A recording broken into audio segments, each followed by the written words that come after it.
ایسے ہمارے نبی پاک حضرت محمد مصطفیٰ صلی اللہ علیہ وسلم نے ہمیں ایمان کے بارے میں فکر مند کیا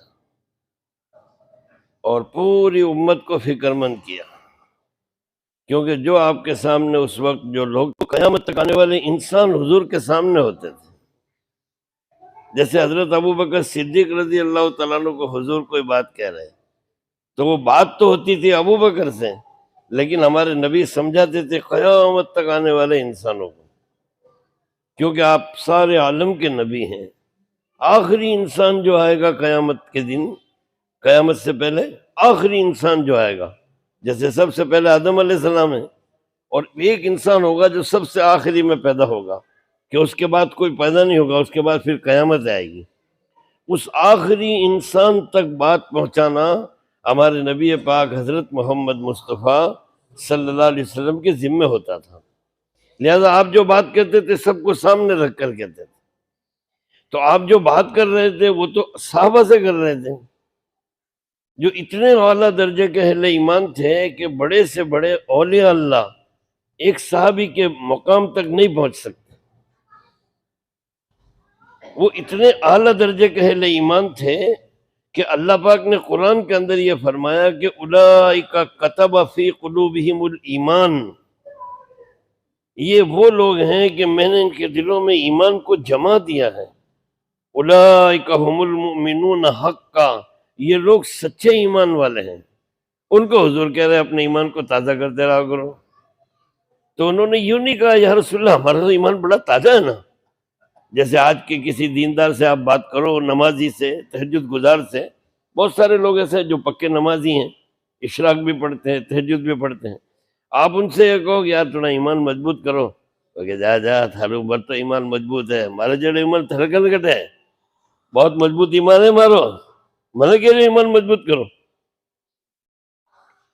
وہ انہوں نے یہ نہیں کہا یا رسول اللہ ہمارا تو ایمان بڑا مضبوط ہے، ہم کیا ایمان کو مضبوط کریں، بلکہ انہوں نے پوچھا کہ یا رسول اللہ صلی اللہ علیہ وسلم ہم ایمان کو تازہ کیسے کریں، یہ بتاؤ، آپ تازہ کریں گے؟ آپ کہہ رہے ہو ایمان کو تازہ کرتے رہو، تم کرتے رہیں گے، تو ہم ایمان کو تازہ کیسے کریں یا رسول اللہ بتاؤ؟ تو بتاؤ بھائی میں آپ کو کیا جواب دیا، بتاؤں آپ کو، بتاؤ بھائی آپ کو، تو آپ نیت کرو ہم وہ کریں گے انشاءاللہ۔ ہم خالی سننے کے لیے نہ سنیں، کرنے کے لیے سنیں۔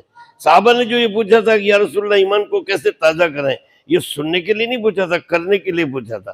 آپ بھی نیت کرو، میں بھی نیت کرتا ہوں، اپنے ایمان کو تازہ کرتے رہیں گے انشاءاللہ۔ تو صحابہ نے پوچھا یا رسول اللہ کیسے تازہ کریں، تو آپ نے فرمایا لا الہ الا اللہ، بولو اور بولو لا الہ الا اللہ۔ آپ تھوڑا میرے ساتھ پڑھو، لا الہ الا اللہ، لا الہ الا اللہ، لا الہ الا اللہ، لا الہ الا اللہ محمد الرسول اللہ۔ نیت کرو بھئی یہ کلمہ خوب پڑھیں گے انشاءاللہ۔ یہ رٹ لگانے کا بول ہے، ایک بول ہے جس کی رٹ لگائی جاتی ہے، بہت بھر پڑھو، لا الہ الا اللہ، لا الہ الا اللہ، لا الہ الا اللہ۔ اب جتنی مرتبہ پڑھو گے اتنا دل صاف ہوتا رہے گا۔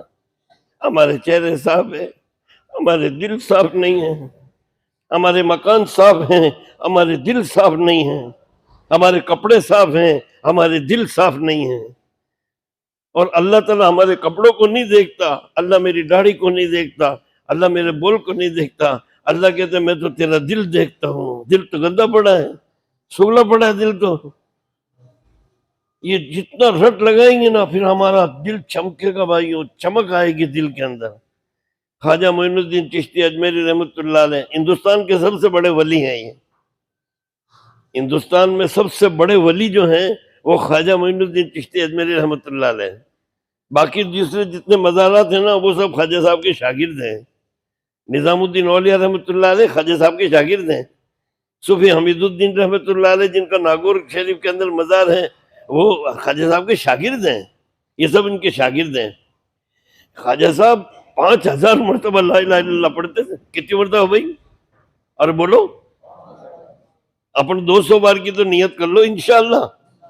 اب تبلیغ میں محنت ہو رہی ہے کہ بھئی ہر مسلمان کم سے کم 200 بار تو پڑھے لا الہ الا اللہ، 200 بار بھی نہیں پڑھ رہے۔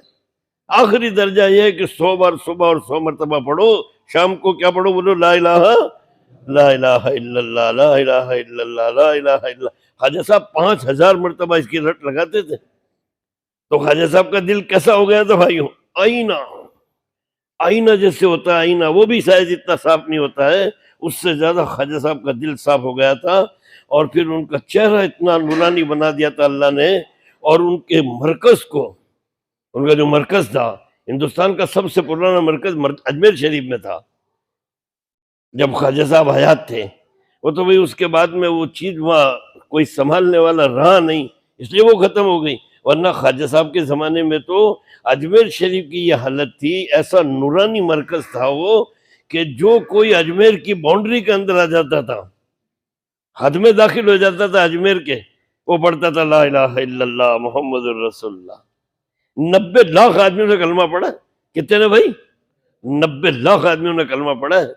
ایسے ہی تھوڑی اللہ نے 90 لاکھ آدمیوں کو کلمہ دیا ہے. یہ شیر 5000 مرتبہ صبح کو تہجد کے وقت بیٹھ کے اور لا الہ الا اللہ کی رٹ لگاتا تھا.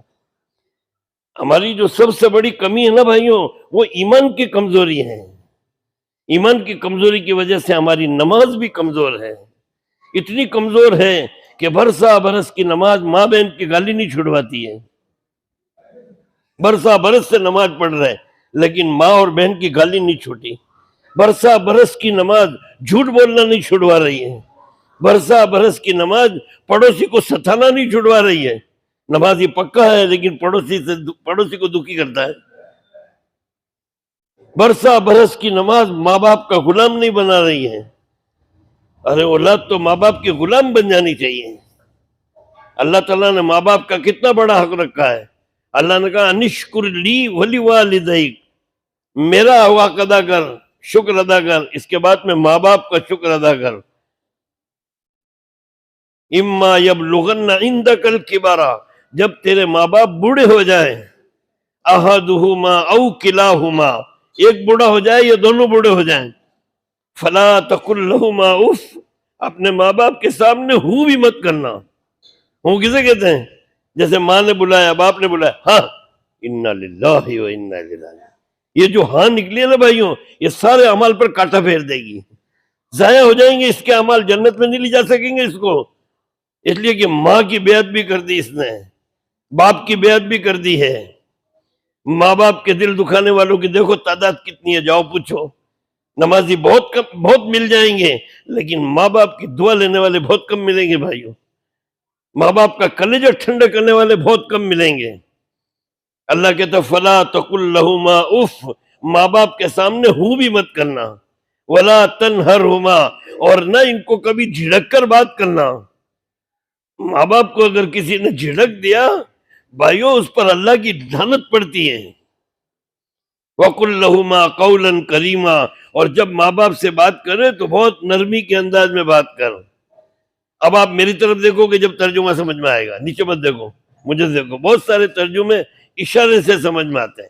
وَاخْفِضْ لَهُمَا جَنَاحَ الذُّلِّ، یہ دیکھو، دیکھ لو مجھے، آپ دونوں کندھے میرے آگے آ گئے ہیں اور سینہ اندر چلا گیا. اس کو جناح الذل کہتے ہیں، سینہ اندر اور کندھے آگے. کہا اپنے ماں باپ کے سامنے یوں جا، یوں مت جا. تیرا سینہ نہیں آنا چاہیے ماں باپ کے سامنے، تیرے کندھے آنا چاہیے یوں. وَاخْفِضْ لَهُمَا جَنَاحَ الذُّلِّ مِنَ الرَّحْمَةِ، اور یہ تیرا ادب حصہ لینے کے لیے نہیں ہونا چاہیے. میں اللہ ہوں، جانتا ہوں بہت سے لوگ ماں باپ سے حصہ لینے کے لیے ان کی خدمت کرتے ہیں، وہ نہیں، ان کی محبت میں خدمت کر. وَاخْفِضْ لَهُمَا جَنَاحَ الذُّلِّ مِنَ الرَّحْمَةِ، محبت کے اندر ان کے سامنے یوں جھک کے رہے. اور پھر میرے سے دعا مانگ. کیا دعا مانگ؟ وَقُلْ رَبِّ ارْحَمْهُمَا، بولو بھائی رب، یہ سب یاد کرو، اپنے ماں باپ کے لیے دعا ہے. یہ سب کے ماں باپ ہے، کس کے ماں باپ نہیں ہیں؟ جن کے مر گئے ان کے بھی تو وہاں ہیں، ان کے لیے بھی دعا کرنی چاہیے. جو زندہ ان کے لیے بھی کرنی چاہیے. تو میں ماں باپ کے لیے کیا دعا کرنی چاہیے، اللہ قرآن میں کیا سکھا رہا ہے، وہ دعا میں آپ کو 3 بار پڑھا رہا ہوں. اللہ کرے آپ سب یاد کر لو اور پڑھا کرو. رب ارحمہما کما ربیانی صغیرا، 2 مرتبہ اور پڑھو تاکہ یاد ہو جائے آپ کو. رب ارحمہما کما ربیانی صغیرا، رب ارحمہما کما ربیانی صغیرا.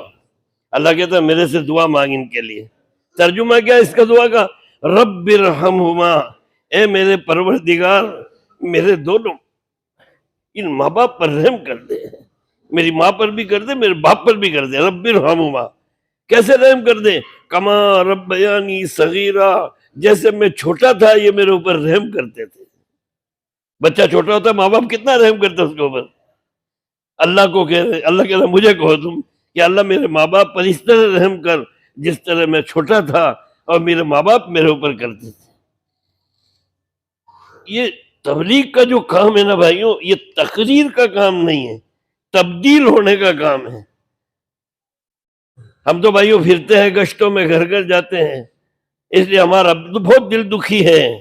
ہمیں نمازی بہت ملتے ہیں، عمرہ کیے ہوئے بہت ملتے ہیں، حج کیے ہوئے بہت ملتے ہیں، اور تبلیغ میں گئے ہوئے بھی مل جاتے ہیں، پڑھے لکھے بھی مل جاتے ہیں، لیکن بھائیوں ماں باپ کا دل خوش کرنے والے بہت کم ملتے ہیں۔ ہے تو صحیح، نہیں ہوں گے تو قیامت آ جائے گی، لیکن ایسے بہت کم ہیں جن کی ماں باپ انہیں دعا دیتے ہو۔ آپ سب دعا کرو، ماں باپ کی دعا لیں گے انشاءاللہ۔ دل نہ دکھائے ماں باپ کا۔ میں صحابی کا قصہ سناتا ہوں آپ کو، جن کے برابر سارے اولیاء اللہ نہیں ہو سکتے۔ علقمہ رضی اللہ تعالیٰ عنہ صحابی کا نام ہے، علقمہ رضی اللہ تعالیٰ عنہ۔ ان کے مرنے کا وقت آ گیا، بیوی پاس بیٹھی تھی۔ بیوی نے دیکھا کہ میرے شوہر تو مر رہے ہیں، یہ تو جا رہے ہیں، مرنے والے ہیں۔ تو ہمارے نبی نے یہ کہہ رکھا تھا کہ جب کوئی مرنے لگے تو اسے کلمہ پڑھاؤ، کیونکہ اگر مرتے وقت اس نے کلمہ پڑھ لیا تو جنت واجب ہو جائے گی، دوزخ سے بچ جائے گا وہ۔ یہ ہمارے نبی نے کہہ رکھا تھا۔ تو ان کی جو بیوی پاس بیٹھی تھی، انہیں دیکھا میرے شوہر تو مر رہے ہیں، تو وہ کہنے لگی لا الہ الا اللہ محمد الرسول اللہ، لا الہ الا اللہ محمد الرسول اللہ۔ اب یہ تو بے ہوش پڑے تھے، ہوش تو تھا نہیں، اب یہ بار بار پڑھ رہی ہے لا الہ الا اللہ محمد الرسول اللہ۔ ایک دم انہیں ہوش آیا۔ کیا کر رہی ہے تم؟ کہا کلمہ پڑھ رہی ہوں۔ کیوں؟ کہا میں آپ کو کلمہ یاد دلاتی ہوں۔ کہا کلمہ مجھے یاد ہے، یاد ہے تو پڑھتے کیوں نہیں ہوں؟ کہا میرے تالا لگ گیا ہے دل میں۔ کیا لگ گیا بولو؟ یہ دیکھو، یہ دیکھو، یہاں ہمارا دل ہوتا ہے، یہ میری جیب ہے نا، یہاں ہمارا دل ہوتا ہے۔ ہمارے گناہ تالا بن جاتے ہیں، ہمارے جو گناہ ہے نا، کبیرہ گناہ جن سے توبہ نہ کرے آدمی، وہ یہاں تالا بن جاتا ہے۔ تو وہ کلمہ دل کے اندر ہوتا ہے لیکن اوپر نہیں آتا جو مان میں مرتے وقت۔ تو وہ کہنے لگے اللہ کی بندی میرے تالا لگ گیا ہے، کلمہ مجھے یاد ہے، پڑھا نہیں جا رہا ہے۔ تو یہ بیوی گھبرا گئی اور گھبرا کے اٹھی اور سیدھی جناب رسول اللہ صلی اللہ علیہ وسلم کی خدمت میں روتی ہوئی پہنچ گئی۔ یا رسول اللہ میرے اوپر مصیبت آ گئی۔ کیا مصیبت آئی ہے؟ یا رسول اللہ میرے شوہر مر رہے ہیں، کلمہ نہیں پڑھا جا رہا ہے۔ کلمہ نہیں پڑھا جا رہا؟ ہمارے نبی بھی گھبرا گئے، میرا صحابی بغیر کلمے کیسے جا سکتا ہے؟ میرے صحابہ تو سب جنتی ہے، یہ بغیر کلمے کے جانے کا کیا مطلب؟ میرے صحابی کا کہاں ہے تیرے شوہر؟ کہا یا رسول اللہ گھر ہے میرے۔ کہا میں آ رہا ہوں۔ اور حضور روانہ ہو گئے، وہ بیوی تو پیچھے رہ گئی۔ حضور تو بہت تیز چلتے تھے، راستہ خود بخود تیز آپ کا پار ہو جاتا تھا۔ آپ پہنچ گئے، تھوڑی دیر کے بعد میں بیوی بھی آ کے قدموں میں بیٹھ گئی اور حضور سر کی طرف بیٹھ گئے۔ ہمارے نبی جب کسی بیمار کے پاس جاتے تھے تو سر کی طرف بیٹھتے تھے، پیار سے ماتھے پر ہاتھ پھیر کے بات کرتے تھے۔ تو وہ تو بے ہوش پڑے تھے، اب آپ بیٹھ گئے سرانے اور ماتھے پر ہاتھ پھیر رہے ہیں۔ علقمہ، او علقمہ، علقمہ، ہوش آیا۔ یا رسول اللہ، علقمہ کیا پریشانی ہے؟ تجھے کیا پریشانی ہے؟ یا رسول اللہ پریشانی یہ ہے مجھ سے کلمہ نہیں پڑھا جا رہا ہے۔ اللہ سے دعا کرو بھائی، اللہ ہمیں کلمہ پڑھتے پڑھتے مرنے کی توفیق عطا فرمائے۔ یہ صحابی کا کلمہ رکا ہوا ہے، ہمارا تمہارا کیا ہوگا؟ کہنے لگے یا رسول اللہ بہت بڑی پریشانی یہ ہے، میرے سے کلمہ نہیں پڑھا جا رہا ہے، یہ میری بیوی مجھے بہت دیر سے یاد دلا رہی ہے اور میرے دل میں کلمہ ہے یا رسول اللہ، لیکن زبان پر نہیں آ رہا ہے، تالا لگا ہوا ہے۔ ادھر دیکھو میری طرف، تالا لگا ہوا ہے۔ تو ہمارے نبی سمجھ گئے کہ اس نے گڑبڑ کر دی ہے۔ کیا کر دی بولو؟ کیا کر دی بولو؟ ہماری کتنی گڑبڑیں ہیں، ہمارا کیا ہوگا؟ تو ایک گڑبڑ کی انہوں نے، صحابی رسول ہیں یہ، اور ہمارے نبی سمجھ کے گڑبڑ کر دیے۔ تو آپ نے فرمایا تیرے ماں باپ زندہ ہیں؟ یا رسول اللہ ماں زندہ ہے، باپ کا انتقال ہو گیا۔ کہاں ہے؟ رسول اللہ وہ تو میرے سے ناراض ہو کر الگ مکان میں رہتی ہے۔ کتنی ماں ہیں جو آج اولاد سے ناراض ہو کر الگ رہتی ہے۔ چھوٹا مکان پڑ جائے الگ ہو جائے وہ بات نہیں، ناراض ہو کے کوئی ماں الگ نہیں رہنی چاہیے. آپ نیت کرو ماں باپ کو راضی کریں گے انشاءاللہ, ناراض نہیں کریں گے. پاؤں پکڑ لو جا کے ماں کے, باپ کے پاؤں پکڑ لو. وہ تو یا رسول اللہ میرے سے ناراض ہو کے الگ مکان میں رہتی ہے. تو آپ نے پیغام بھیجا وہاں بڑھیا کے پاس, اے علقمہ کی ماں, مجھے تیرے سے بہت ضروری کام ہے, بات کرنی ہے, تو میرے پاس آ رہی ہے یا میں آؤں تیرے پاس؟ کہاں ہے اللہ کے رسول؟ کہا تیرے بیٹے کے پاس بیٹھے, بیٹا تیرا دبے دم پڑا ہے, جس بیٹے سے تو ناراض ہو کے یہاں رہتی ہے نا اس بیٹے کے پاس بیٹھے. تو وہ کہنے لگی میری ایسی حیثیت نہیں ہے کہ میں اللہ کے رسول کو یہاں بلاؤں, میں خود جاتی ہوں اللہ کے رسول کے پاس. اب یہ آ گئی بڑھیا. اب یہاں کیا ہے, بیٹا لبے دم پڑا ہے, بیٹے کی بہو قدموں میں بیٹھی ہے اور حضور سلانے بیٹھے ہیں. بڑھیا آ گئی. اس کے آتے ہمارے نبی نے پوچھا, ارے علقمہ کی ماں, یہ تیرا بیٹا کیسا آدمی ہے؟ یا رسول اللہ یہ نمازی ہے, تہجد گزار ہے, تہجد بہت پڑھتا ہے, اور یہ رمضان کے علاوہ بھی بہت روزے رکھتا ہے. یہ بھائیو خالی روزے رکھنے سے اور عمرے کرنے سے اور تہجد پڑھنے سے اور حج کرنے سے کوئی آدمی دیندار نہیں بنتا ہے, نیک نہیں بنتا ہے. تہجد پڑھنے سے نیک وہ بنے گا جو گناہوں سے بچا کے اپنے آپ کو تہجد پڑھائے. عمرہ کر کے نیک وہ بنے گا جو گناہوں سے بچا کے عمرہ کرے. گناہوں سے بچے بغیر کوئی نیک نہیں بنتا ہے. تو وہ کہنے لگی یا رسول اللہ یہ نمازی ہے, تہجد گزار ہے, روزے بھی بہت رکھتا ہے. تو آپ نے فرمایا نہیں نہیں, میں نماز روزے کا تھوڑی پوچھ رہا ہوں, تیرے حق میں کیسا ہے تیرا بیٹا؟ تو بڑھیا زار قطار روئے, اس سے بولے ہی نہ جائے. ارے بول, تیرے حق میں کیسا ہے؟ کہنے لگی یا رسول اللہ میرے حق میں میرا بیٹا اچھا نہیں ہے, میں اس سے بہت ناراض ہوں. تو آپ نے فرمایا کیوں ناراض ہے, کیا شکایت ہے تجھے اس علقمہ کی؟ کہنے لگی یا رسول اللہ اور تو کوئی شکایت نہیں ہے, یہ دونوں میاں بیوی مل کر میرے سے لڑتے ہیں. یہ جھگڑا ہوتا ہے, گھر میں کوئی بات ہوتی ہے تو یہ بیوی کی حمایت کرتا ہے اور میرے سے لڑتا ہے. اور یا رسول اللہ جب یہ بیوی کی حمایت کر کے میرے سے لڑتا ہے تو میرا دل زخمی ہو جاتا ہے کہ میرا بیٹا بیوی کی حمایت کر رہا ہے, میرے سے لڑ رہا ہے. میرا بہت دل دکھی ہے اس کی زبان دریزی کی وجہ سے. تو آپ نے فرمایا ارے علقمہ کی ماں, اسے معاف کر دے, تیرا بیٹا مر رہا ہے, معاف کر دے. کہنے لگی یا رسول اللہ معاف تو میں نہیں کر سکتی, میرا بہت دل دکھی ہے, میں کیسے معاف کروں, میرا دل دکھی بہت ہے. آپ نے فرمایا تو معاف نہیں کرے گی؟ کہ نہیں یا رسول اللہ میں اس کو بالکل معاف نہیں کروں گی. تو آپ نے فرمایا بھائی آگ لگاؤ اور علقمہ کو آگ میں ڈالو. حضور نے تو ساری زندگی کسی کو نہیں جلایا بھائی, حضور تو آگ سے نفرت کرتے تھے, جلانا نہیں چاہتے تھے, آپ ڈرانا چاہتے تھے, ڈرا کے معاف کرانا چاہتے تھے. آپ نے فرمایا آگ لگاؤ, ڈالو علقمہ کو آگ میں. بڑھیا کہنے لگی یا رسول اللہ یہ کیا کر رہے ہو, میرے بیٹے کو جلاؤ گے؟ آپ نے فرمایا میں نہیں جلاؤں گا تو اللہ جلائے گا, یہ مر رہا ہے تیری ناراضگی پر سیدھا جہنم میں جائے گا یہ. اب دیکھ لے, 3 آپشن ہے تیرے سامنے, یا تو دوزخ میں جلنا دے, اللہ جلائے گا, اس کو جانے دے اس کو دوزخ میں, یا پھر مجھے جلانے دے, اگر میں اس کو جلا دوں گا تو اس کا گناہ معاف ہو جائے گا.